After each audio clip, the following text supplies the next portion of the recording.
Olá, eu sou César Augusto Almeida, nome artístico César Almeida, 58 anos, trabalhador na área de teatro há 40 anos na capital Curitiba. O meu aprendizado e a minha formação. Eu comecei o meu aprendizado de teatro especificamente em Curitiba em 1982, após ter abandonado a faculdade de Arquitetura e Urbanismo em Londrina, na UEL. Foi quando eu entendi que a arquitetura não ia me satisfazer a minha vontade de expressão artística.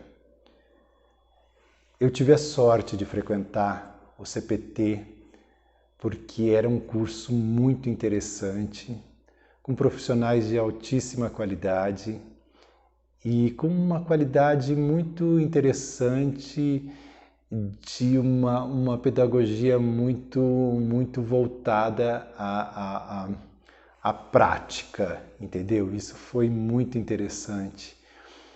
E um curso que reunia, na verdade, assim, grandes nomes, pessoas muito interessantes do nosso teatro brasileiro e paranaense. Depois de formado, eu fui fazer uma vivência em Londres, na qual eu fiquei durante um ano vivenciando a cultura toda, aquele caldeirão, né, que Londres era na década de 80, e pude presenciar muitas coisas interessantes e que acrescentaram demais assim para o meu teatro.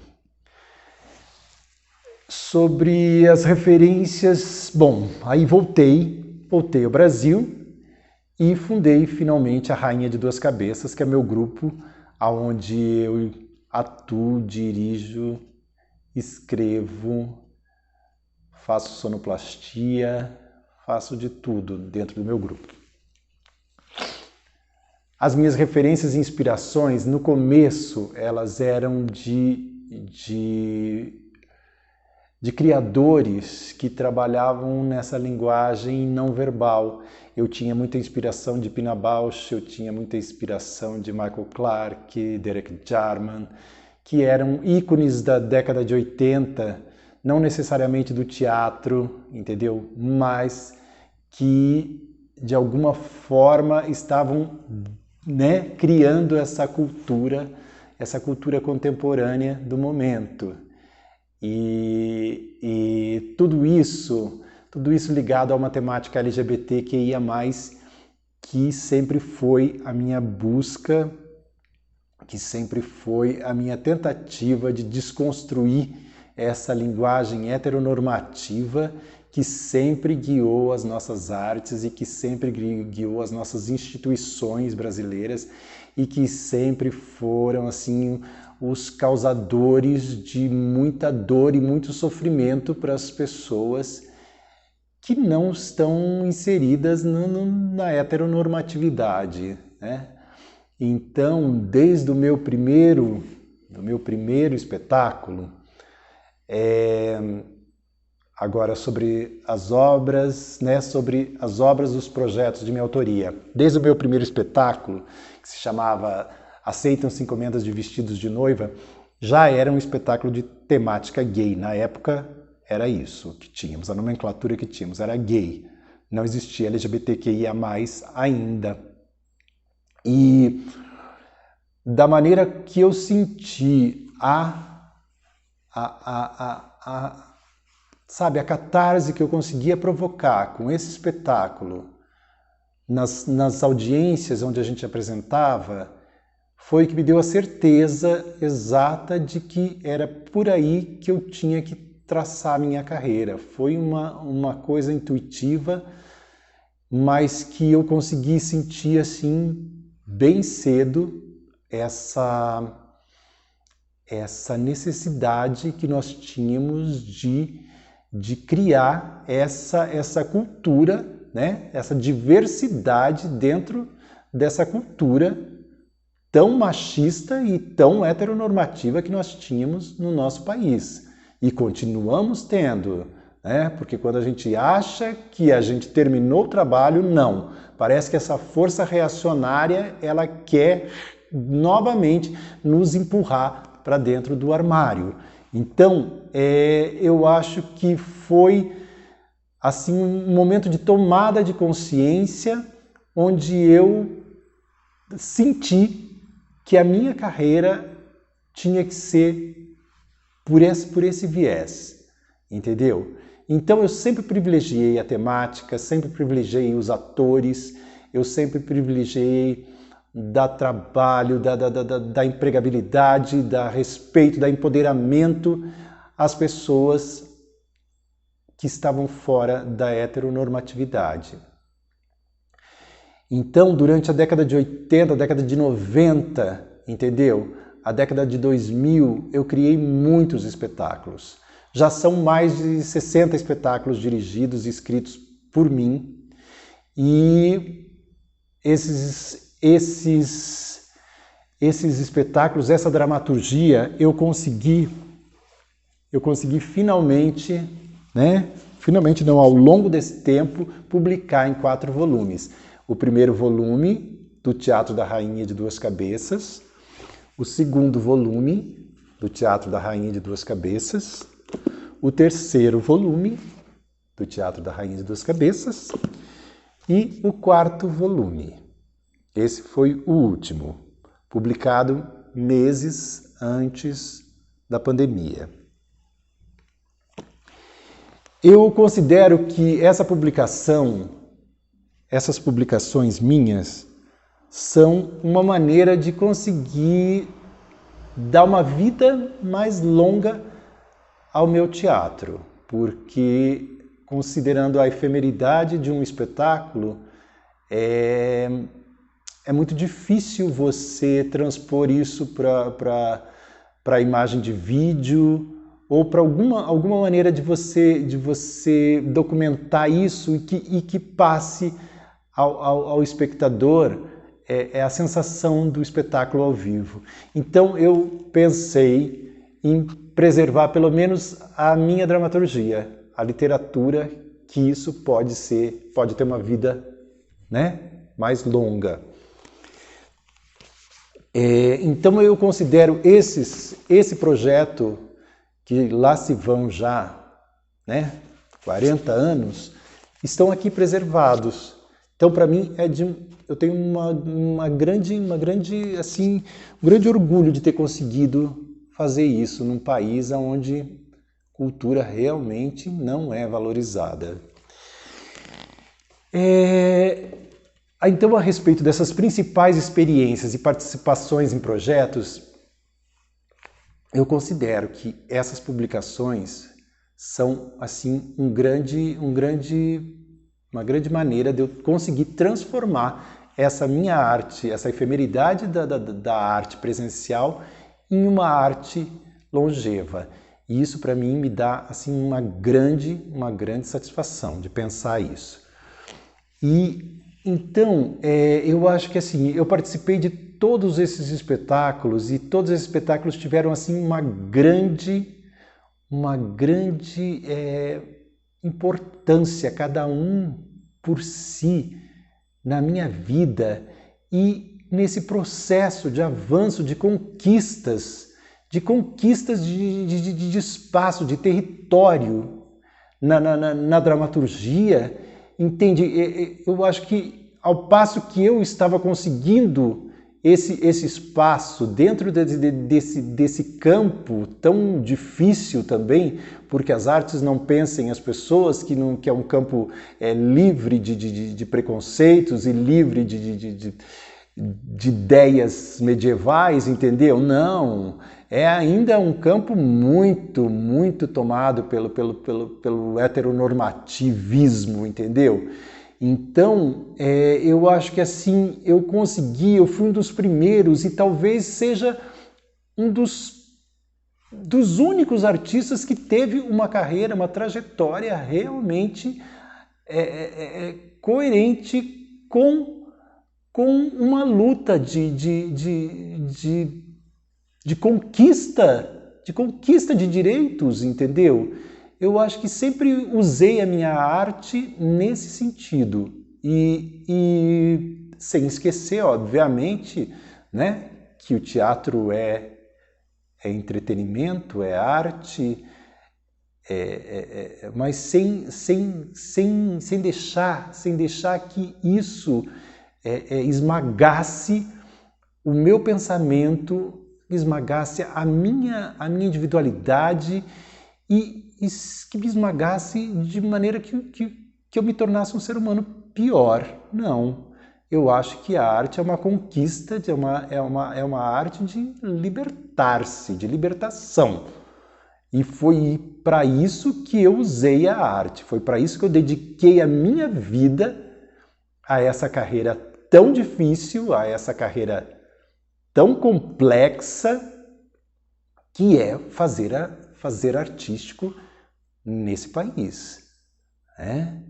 Então, eu acho que olhando agora em retrospecto, eu consigo ver o quanto a minha arte foi acompanhando e eu fui também sendo um agente de transformação do pensamento da minha cidade, dessa capital e talvez, né, desse país, desse mundo.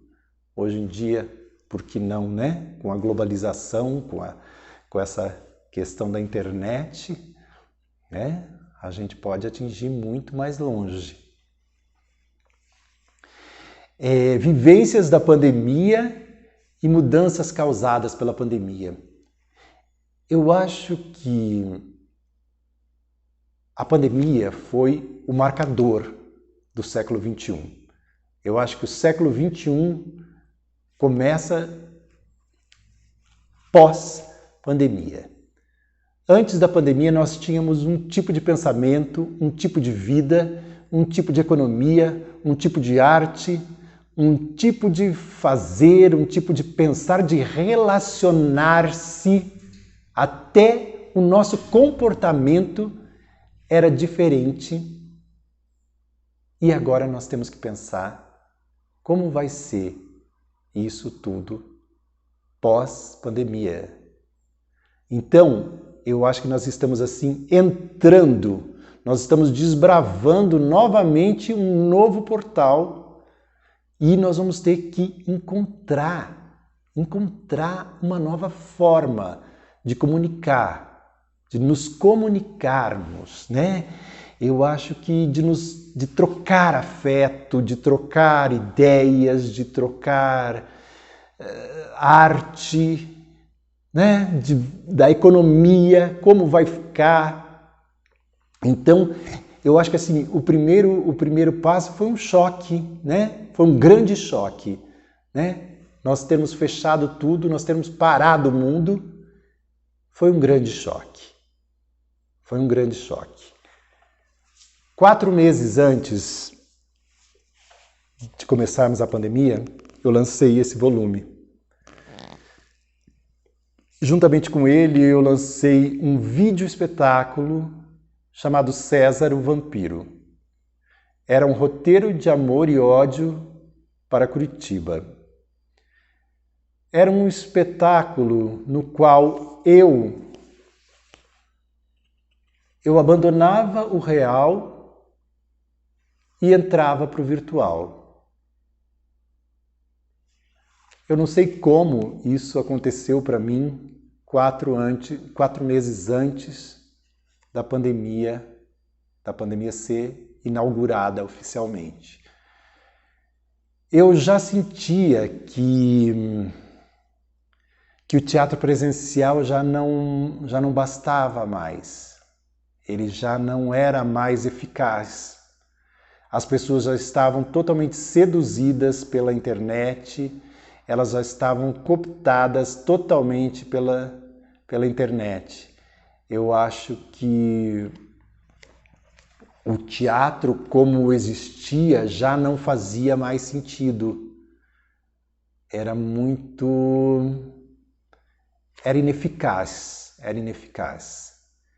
Ele já não promovia mais uma troca satisfatória, ele já não conseguia mais trazer o espectador para o teatro. Ele já era uma linguagem que parece que estava cansada, entende? De alguma forma cansada, de alguma forma gasta.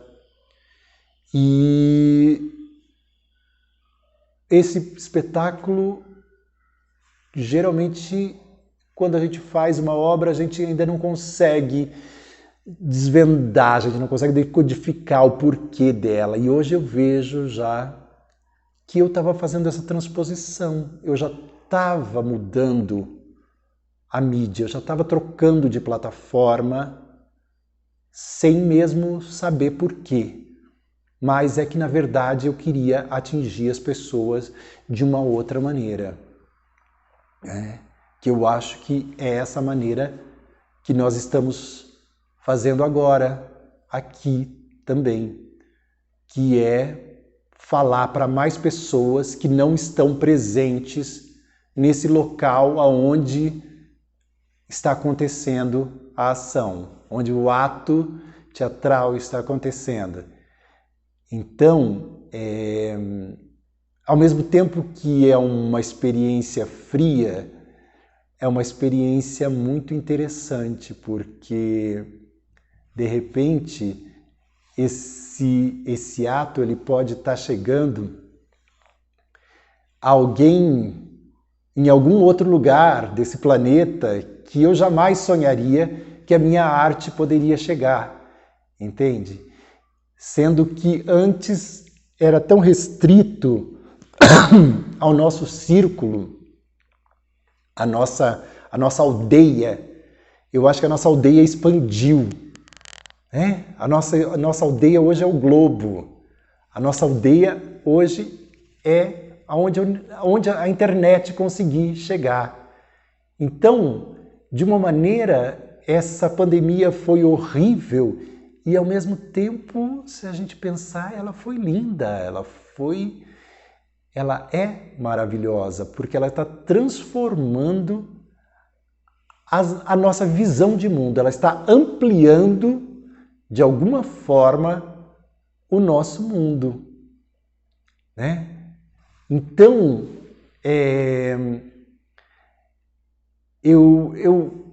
a gente teve bastante tempo para refletir a respeito disso, né? Porque todos trancados, cada um na sua bolha. E então a minha preocupação a partir desse momento da pandemia foi simplesmente achar uma forma de arte que pudesse ser compatível com esse tempo. Aí, depois disso, depois de muito pensar, depois de muito sofrer, né, porque esse processo sofrido,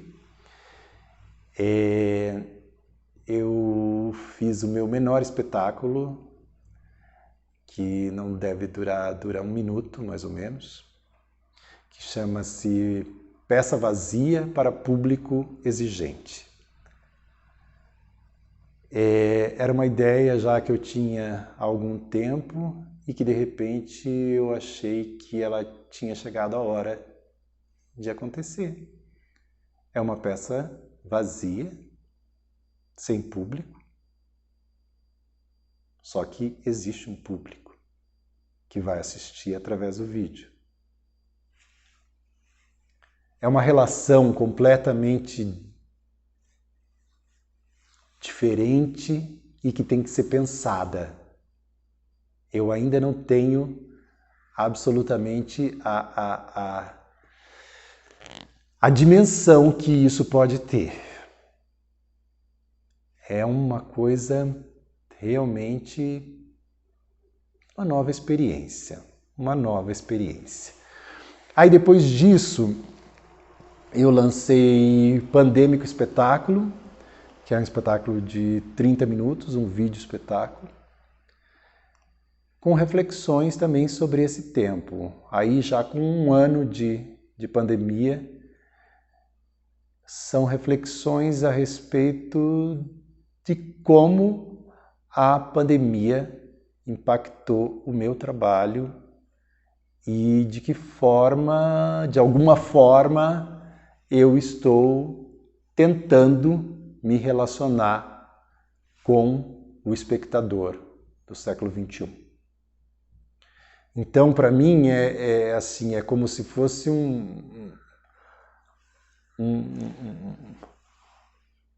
um apanhado disso, né?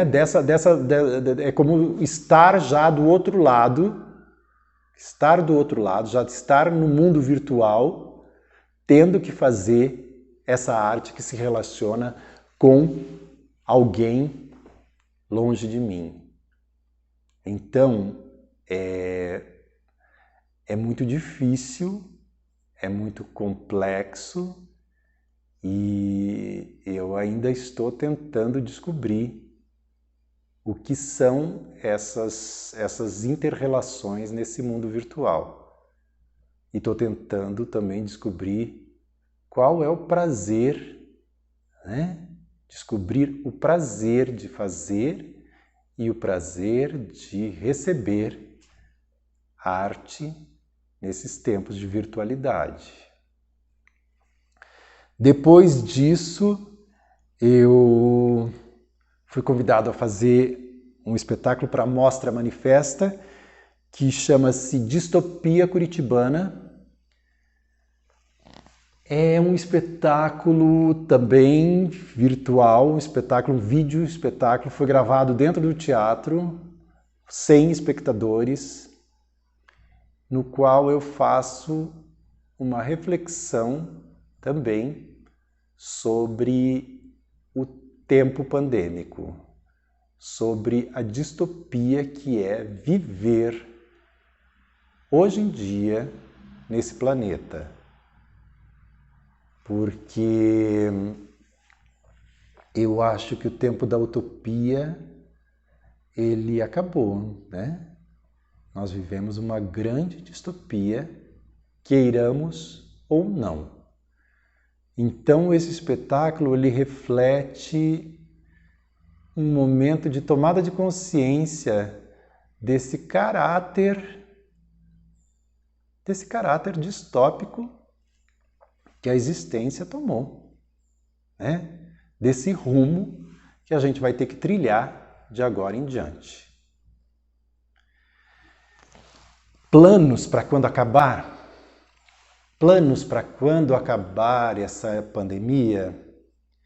Eu não sei, eu acho que mesmo quando acabar, eu acho que nós não vamos conseguir voltar àquilo que era. Eu acho que o mundo, ele está diferente, ele vai ser diferente. Eu não sei se essa pandemia acaba tão logo e eu acho que é melhor pensar que o mundo não vai retornar ao que era. Essa é a única certeza que eu tenho nesse momento. Eu creio que seria nostalgia ficar pensando que talvez eu vá voltar àquele momento, àquela forma de fazer. Eu acho que aquela forma ficou para trás e agora se inaugura uma nova forma, uma nova maneira de fazer